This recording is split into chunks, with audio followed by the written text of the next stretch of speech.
Hi, everyone. My name is Danielle Feldman. I'm a perinatologist on the Central Coast of California. And today I'm going to be talking to you guys about maternal weight, obesity, and diabetes in pregnancy. So here's a quick disclaimer, and I have nothing to disclose. The objectives of the talk today are as follows. We're going to be reviewing the pertinent definitions and guidelines related to obesity in pregnancy. We're going to be identifying some risks of obesity in pregnancy, and we're also going to be discussing some of the management strategies at different stages of pregnancy, and that's going to include the preconception period, the intrapartum, the prenatal period, the intrapartum period, and a little bit about postpartum. In terms of the outline, so we are going to be looking at first the background. We'll talk about some definitions and classifications for obesity. We'll talk a bit about the epidemiology and incidence, as well as some pathophysiology.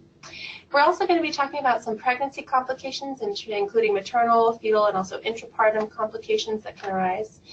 We'll talk about management strategies at different periods of time, and we'll also talk briefly about the special population of patients who have had bariatric surgery. So to start with background, whenever you talk about obesity, the terminology we use is in terms of BMI, and the BMI is a calculation of mass over height in meters squared. And this is how we define obesity and how we're able to use it as an objective measure of obesity. The World Health Organization got together at this point, it's been quite a while, but they got together several years ago and defined different categories of obesity. So for patients with a BMI of less than 18.5 kilos per meter squared, that's categorized in the underweight category. Normal weight is considered 18.5 to 24.9 kilograms per meter squared. Patients who are overweight are considered in the category of BMIs of 25 to 29.9. And then obesity is anyone with a BMI of 30 kilos per meter square or more.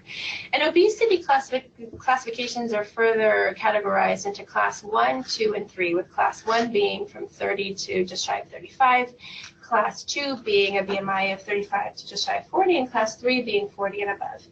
Now, I will say that in the literature, and I will use different terms for this because different studies use different terminologies for different classifications. So you'll see in the literature people refer to severe obesity or morbid obesity or extreme obesity. But really, the World Health Organization terminology really refers to this as class 1, 2, and 3. And beyond class 3, really there's not much demarcation at that point.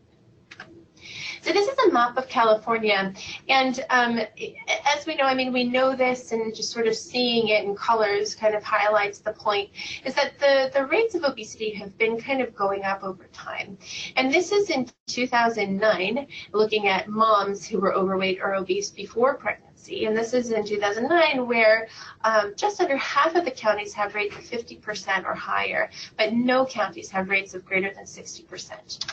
But jump to 2013, and now you're seeing more than half of counties have had overweight or obese rates of over 50%, and 9 counties actually had rates above 60%.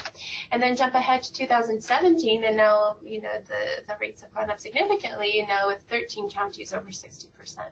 So as we see, and again, this is definitely a national trend, and in California, typically the rates of obesity in California tend to be lower than in other parts of the country. But even within our own state, we have seen a rise in the prevalence of obesity, and particularly in women of reproductive age. So with some of the prevalence, some more information on this, about 1/3 of reproductive age women are obese.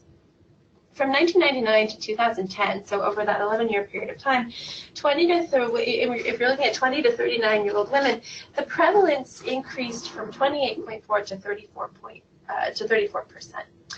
The overweight, however, has leveled off, so it's been roughly stable over that time period from 2003 to 2004 and 2011 to 2012. So there was kind of a rise, and now it seems to have plateaued. It's important to note that 8% of reproductive age women are extremely obese, and again, I use this term because this is the study that came out of, used the term extremely obese, but again, it's an interchangeable term with class 3 or higher obesity.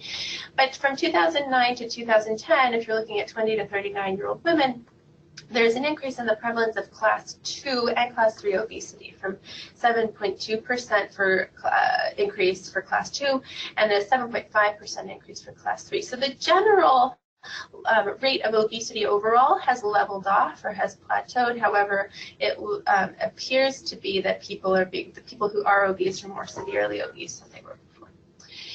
And it is also important to note that more than half of pregnant women are overweight or obese, and so obviously this is within the population that we care for. This is something that's extremely common and extremely prevalent, particularly in the diabetic population, as we'll see. In terms of some of the basic pathophysiology, why this matters in pregnancy, I'm not going to go into a whole lot of detail on this, but ultimately the idea is that adipose tissue is more than just kind of fat tissue. It actually has endocrine function. It's an active endocrine organ.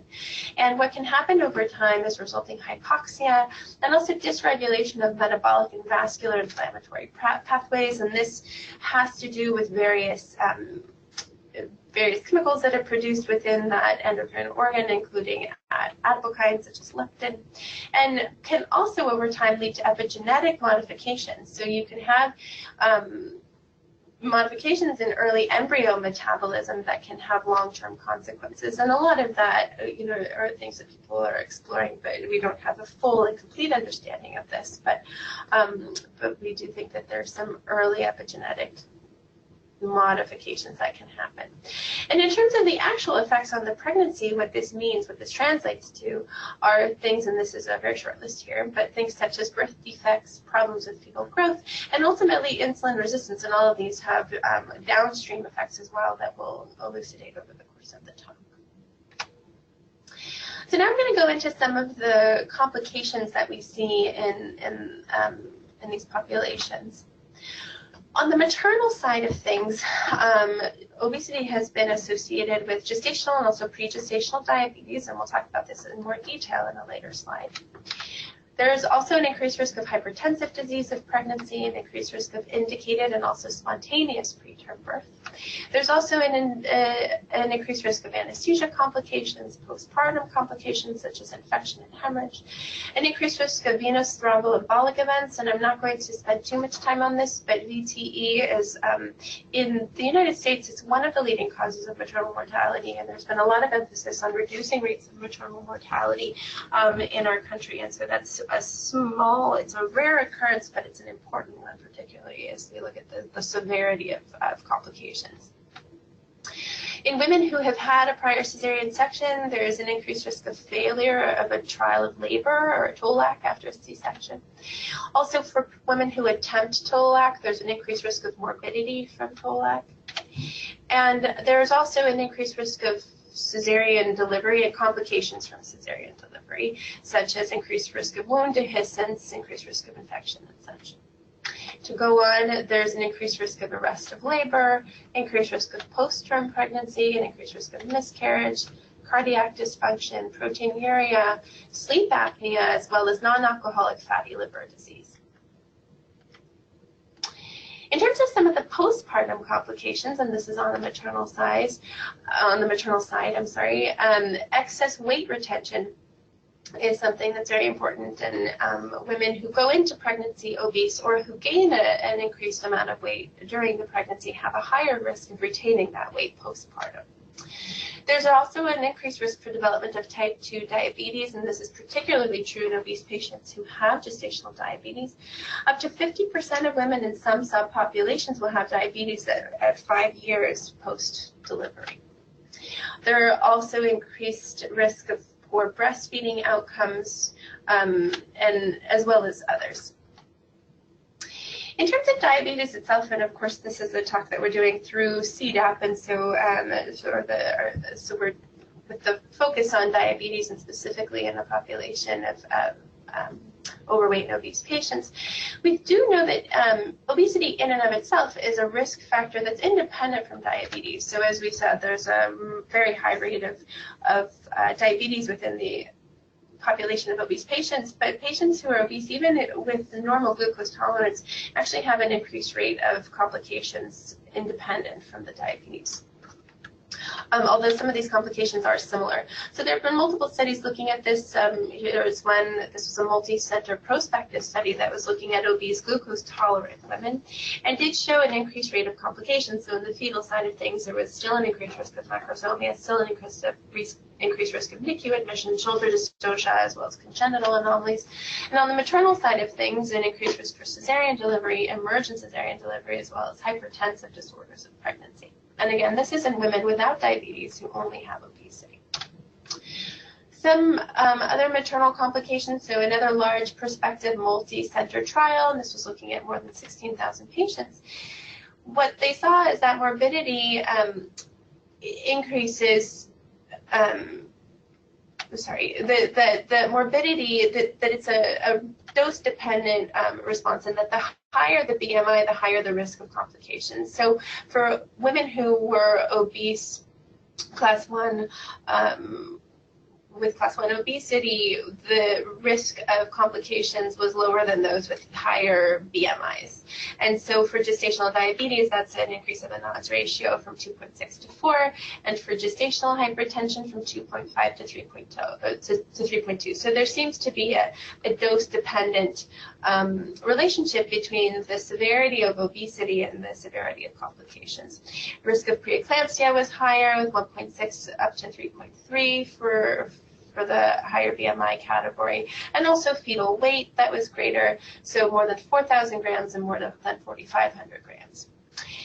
The other thing that's important, and specifically now there's a big trend, we're trying to, as much as possible, eliminate rates of C-sections in nulliparous patients. It does seem that women who are obese have higher rates of C-sections, and so with a BMI less than 30, so patients not in the obese category, the global rate of cesarean delivery is approximately 20.7%. Of course, there's a lot of variation to this in terms of geographical location, hospital, provider, things like that, but just globally, for obese patients, 33.8%. For morbidly obese patient, it approaches 50%. And there are multiple reasons for this, but there does seem to be a higher rate of cesarean in obese nulliparous patients.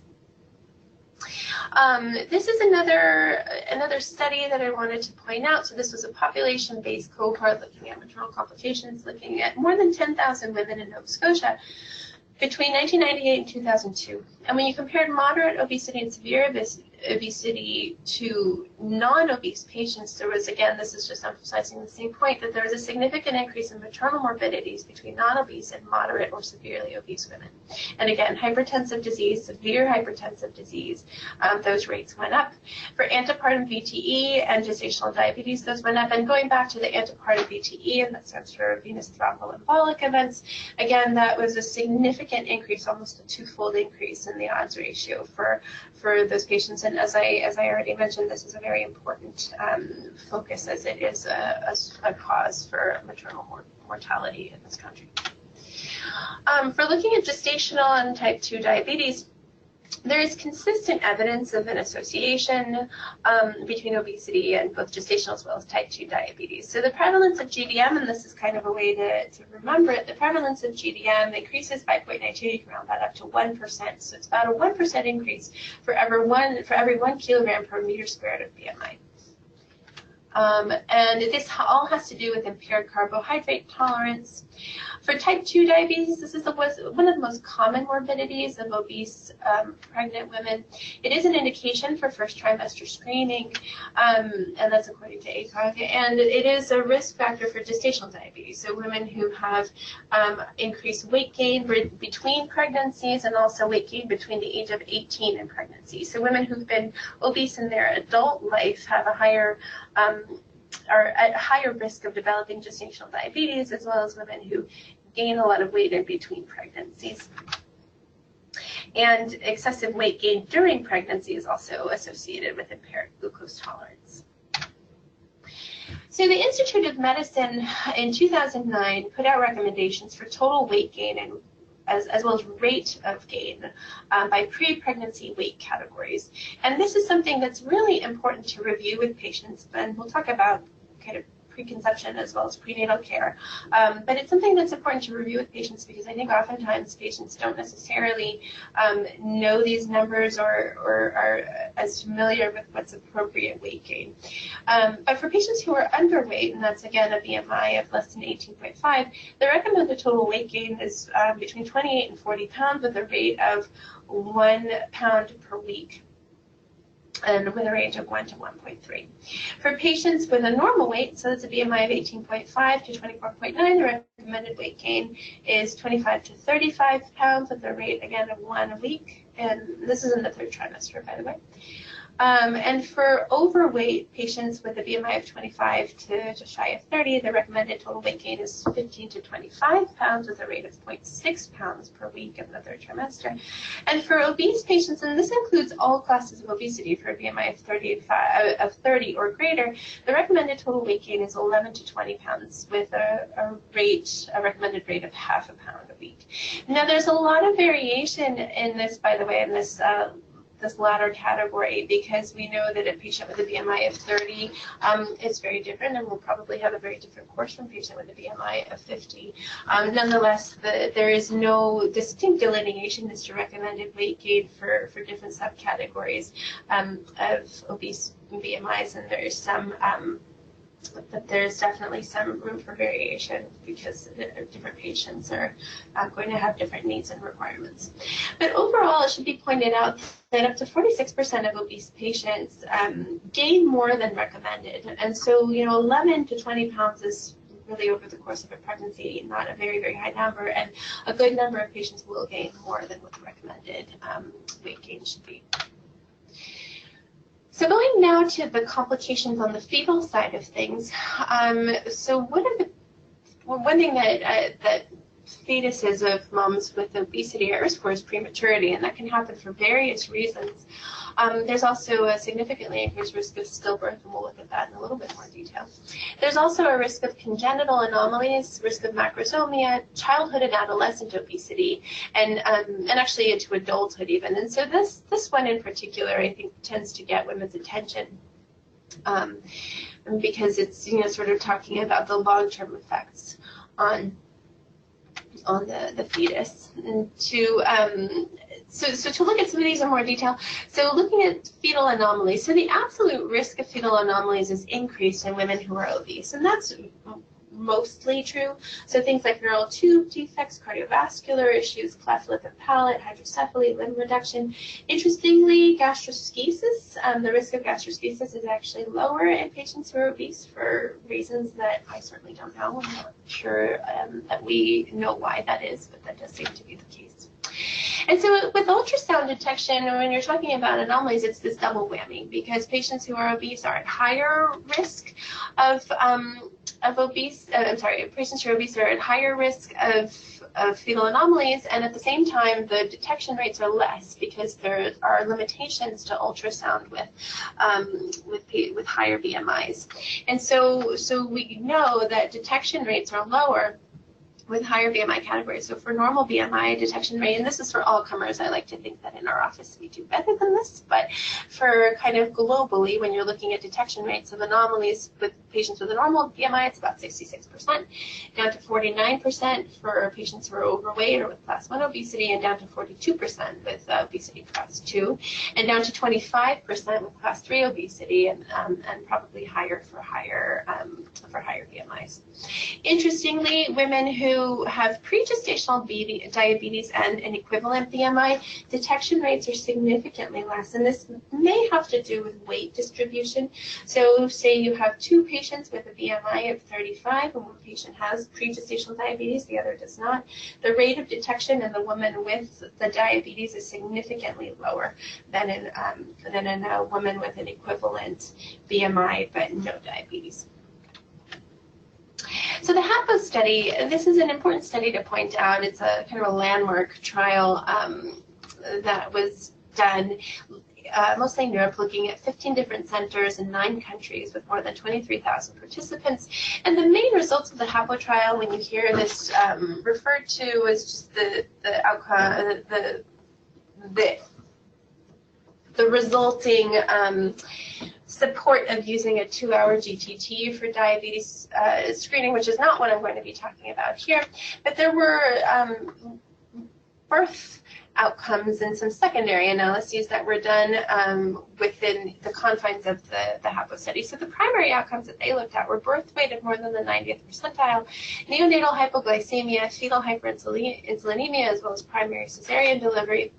And what they did see was that women with higher maternal BMI, this was strongly associated with pregnancy complications. And so again, these were some working groups, and this was a working group of the HAPO study, so not the original study, but kind of a secondary analysis.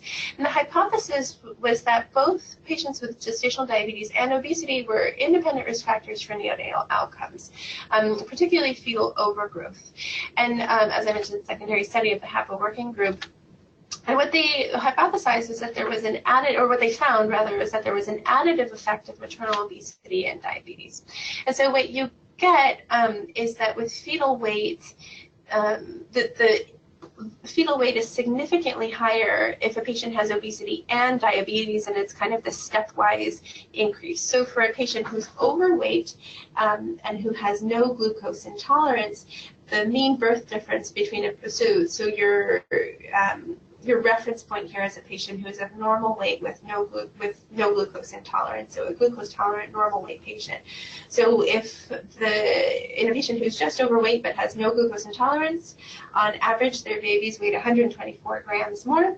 For a patient who was overweight and also had gestational diabetes, the average weight of their baby is 288 grams more than a patient who was of normal weight and with glucose tolerance, and for patients who were obese and with no glucose intolerance, it was 174 grams more, whereas with patients who were obese and also had gestational diabetes, it was 330 grams more than the baseline reference population.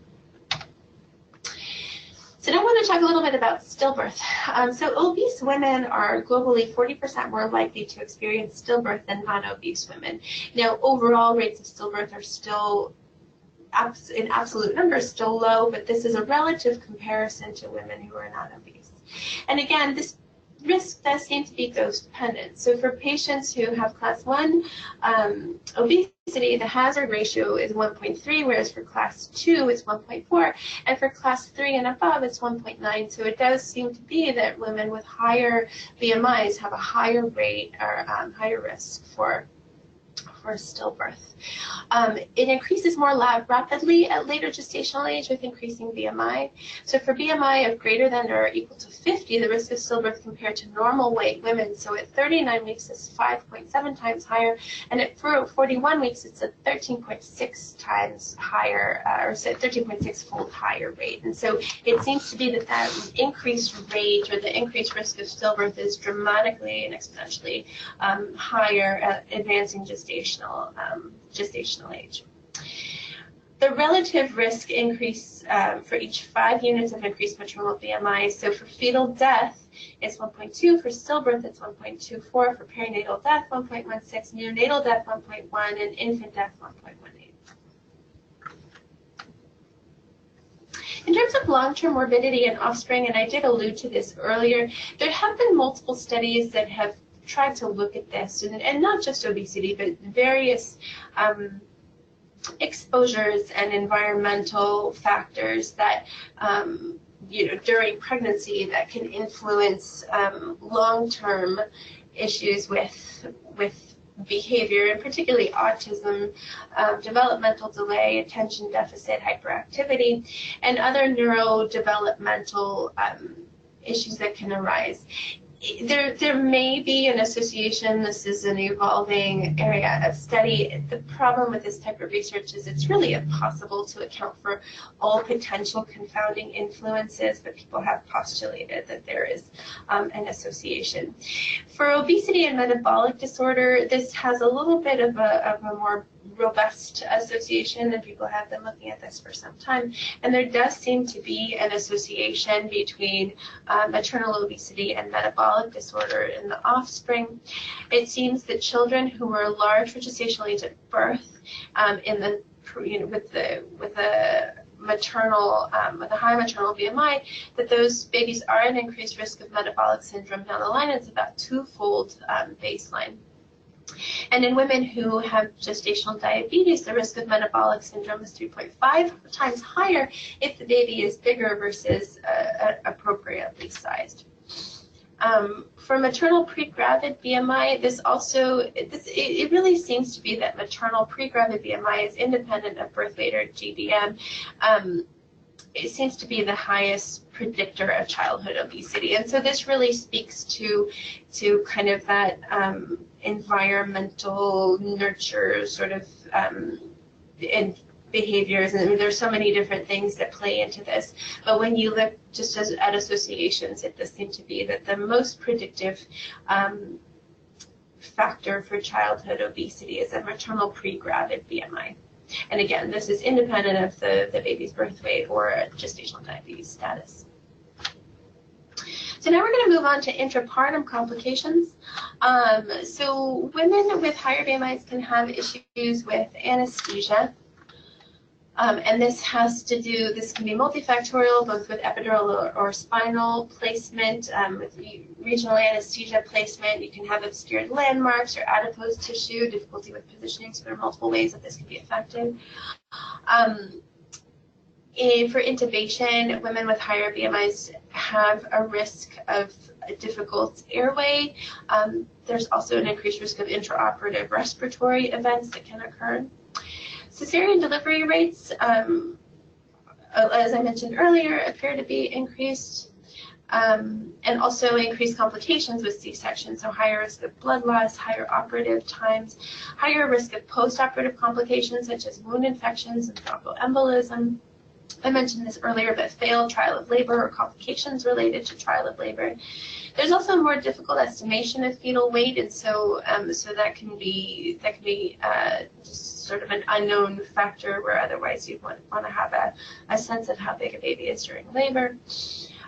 There's also you can also have issues with an inability to obtain interpretable fetal heart rate tracing and also contraction monitoring. And so sometimes the monitoring issue becomes problematic. And as I mentioned earlier, the increased risk of venous thromboembolic events. I wanted to mention this, and this is a slide that I thought was important to include in this talk. And of course, this is not specifically a talk about health disparities, but it is an important thing to pay attention to.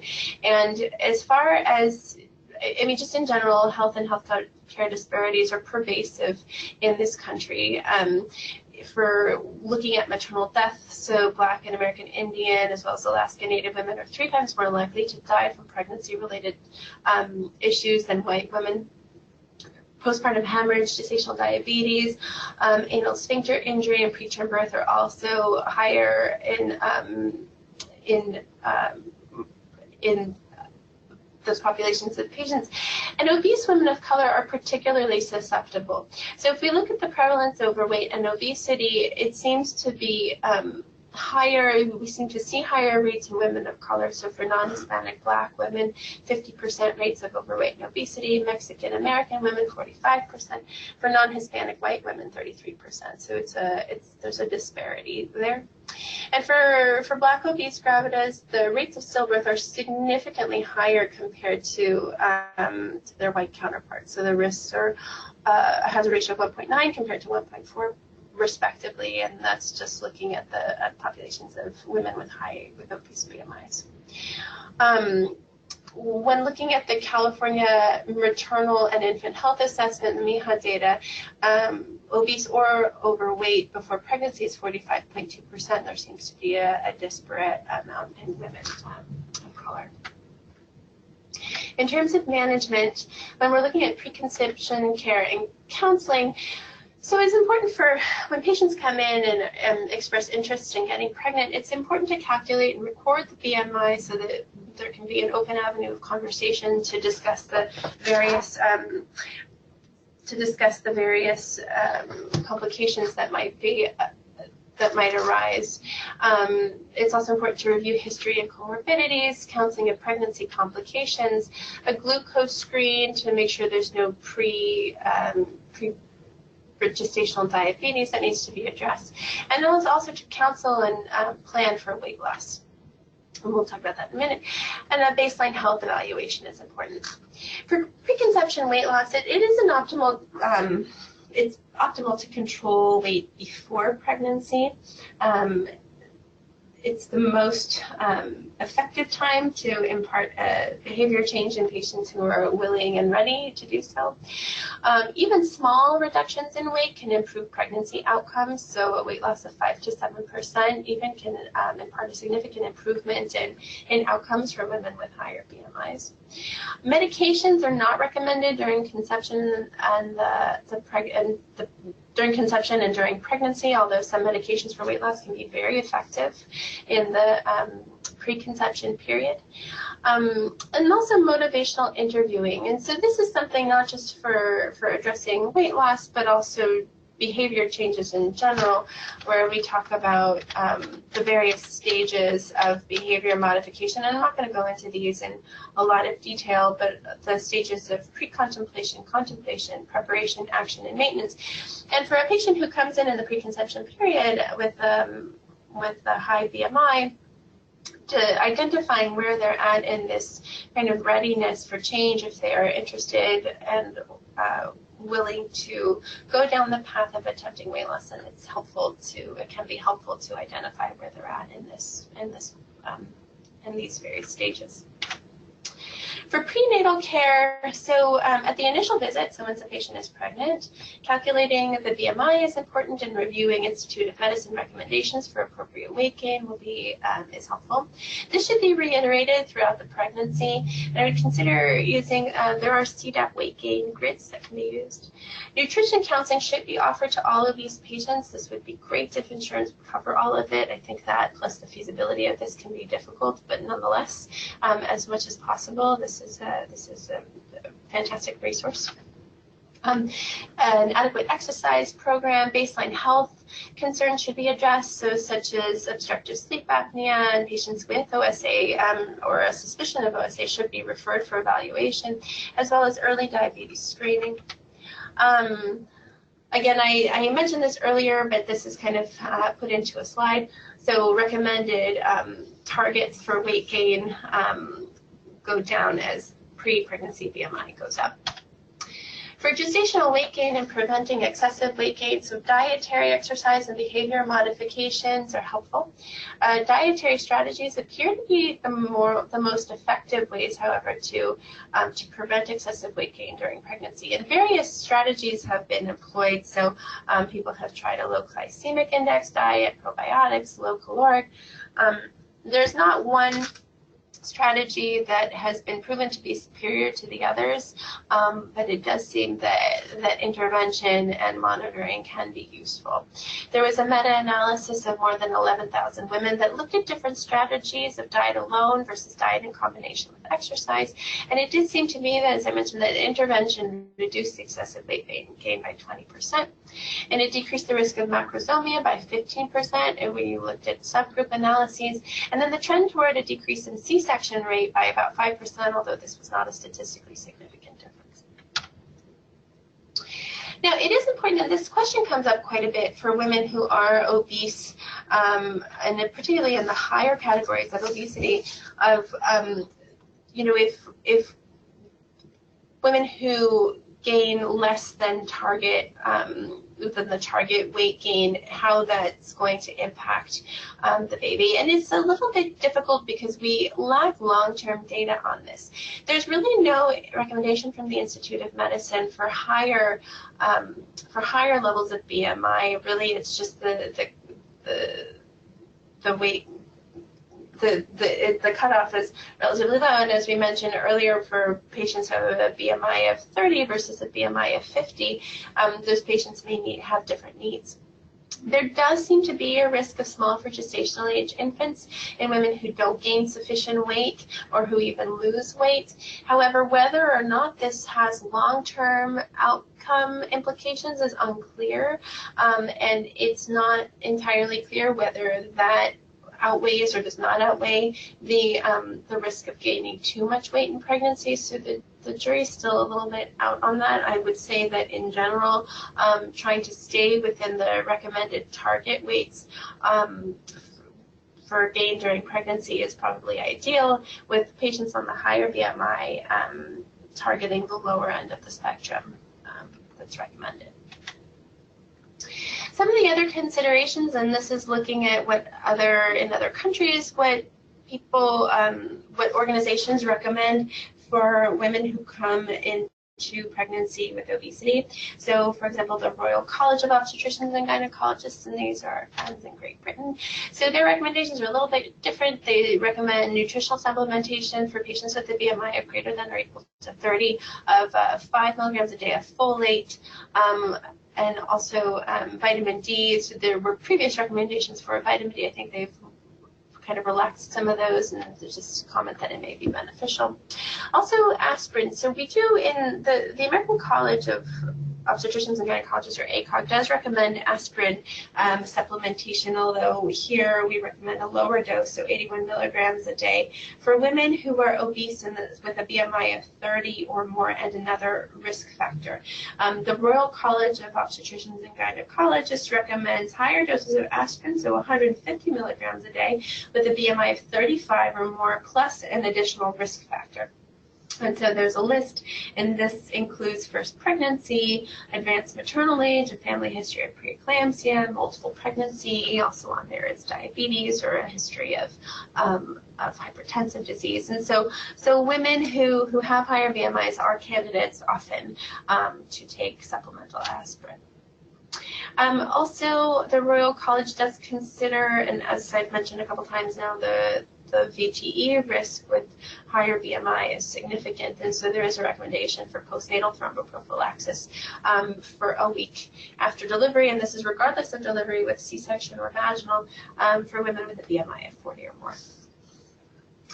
So now going on to some of the intrapartum complications. So for labor, I'm sorry, not complications, some of the intrapartum management issues. So early anesthesia consultation is important, paying attention to equipment and facilities, and so you want to be sure that you have a high enough bed capacity, that toilets can sustain high weights, lift equipment when necessary, longer instruments when necessary, larger blood pressure cuffs, retractors, and such. For patients with diabetes, early glucose monitoring in labor as needed, insulin as needed to achieve glycemic control. For patients undergoing cesarean delivery with high BMIs, you want to make sure that the thromboprophylaxis bit is addressed and can consider medical prophylaxis with heparin. Also, increased doses of prophylactic antibiotics are often needed, and suture closure of the subcutaneous layer to prevent such things as wound seromas or infections. I wanted to touch briefly on the population of patients who've had bariatric surgery. So the Roux-en-Y is one of the earlier types of procedures that were done, and this is both a restrictive and a malabsorptive procedure. Gastric banding is a little bit newer and a little bit maybe a little more common in some populations in some areas. And that one is just restrictive. Some of the things to consider in patients with a history of bariatric surgery. So it is a very effective form of weight loss for patients who are morbidly obese. And obviously this is something that will preferentially have been done before getting pregnant, although I have had the unfortunate patient or two who's had a procedure and then gets pregnant very, very shortly after. In the pregnant population, about 80% of procedures are done in women, and 50% of all procedures are in reproductive age women, and so these are patients that we will see in our offices. In addition to just the prevalence and the demographic, rapid weight loss does improve fertility, and so it's not uncommon for women to get pregnant shortly after the procedure. What is important to remember is that obesity does persist in as many as 80% of pregnant patients with a history of bariatric surgery. So while they may lose a lot of weight, they may still be in a category that's technically in an obese, the category of obesity. In general, some of the complication rates are higher than in the general population, but lower than in obese patients. And so patients who've undergone bariatric surgery, even if they're technically still in a BMI category that would put them in an obese category, their rates of complications seem to be less. And it does appear that patients with a history of bariatric surgery, that this is an independent risk factor for cesarean delivery. Some other considerations, so there are some decreased maternal complication rates. So patients who have undergone the procedure tend to have decreased rates of pre-gestational diabetes, preeclampsia, decreased maternal weight gain. So fetal complication rates seem to be similar in terms of congenital anomalies. There is a decreased rate of fetal overgrowth. For the management issues for patients with bariatric surgery, so nutritional considerations, so you want to be sure to evaluate for micronutrient deficiencies every trimester, and make sure that we're supplementing with as needed based on that, and we want to be monitoring CBC, iron, calcium, vitamin D, and folate. You also want to monitor for anemia. And they should have supplementation in addition to a multivitamin.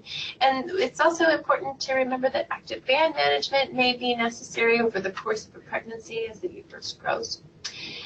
Some complications, some operative complications that can occur, I think, such as anastomotic leaks, bowel obstruction, band migration. All GI complaints require a thorough evaluation. It's really important to remember in patients who've undergone bariatric surgery that anyone who comes in with any kind of GI complaint you always have to have in the back of your mind that this could be related to the previous surgery, and things such as bowel obstructions really need to be high on that differential. Some other management issues with dumping syndrome, so it can cause cramping, bloating, vomiting, diarrhea, and subsequent hyperinsulinemia and hypoglycemia. So really important to remember that these patients often do not tolerate a 50-gram glucose load, and especially if they've had a malabsorptive procedure. And so they, instead of having the glucose challenge test, should just have home blood glucose monitoring for a week or so with fastings and postprandials. Okay, so in conclusion, the WHO describes obesity as one of the most blatantly visible yet neglected public health problems that threatens to overwhelm both more and less developed countries. Reproductive age women are significantly affected. This is an independent risk factor for maternal and fetal complications, and special care must be taken to address the issue at all stages. Controlling pre-pregnancy and gestational weight gain will help in controlling the epidemic, and it is our global responsibility to not neglect this as an issue. Thank you so much for your attention. I've attached my references here, and I hope that you've gotten something out of this talk.